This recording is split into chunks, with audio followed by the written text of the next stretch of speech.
You've scanned a vehicle and found a diagnostic trouble code. Now, what must you do to ensure that all aspects of the electronics are correct? We're going to find out next. Scanning electronics, recalibrating sensors, and reprogramming parts is something new the collision industry must adapt to. But there is one more aspect to address: chasing wires. These are the repairs that need to be performed when a problem is found or a service requires more than a scan. The scan is going to give you a reading of the operation of the electronics.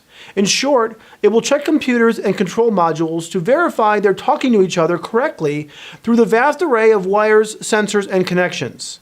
If any problem is found, a code will be set.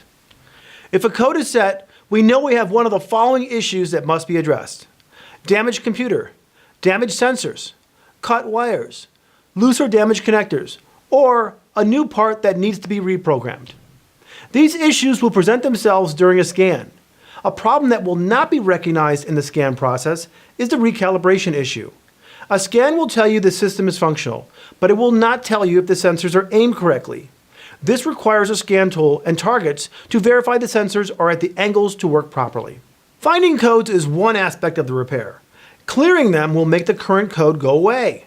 But the uncorrected problem will bring the code right back, making it a reoccurring code, or in trying to clear, the code stays because there is a major problem. All of this happens, yet no light on the dash will occur.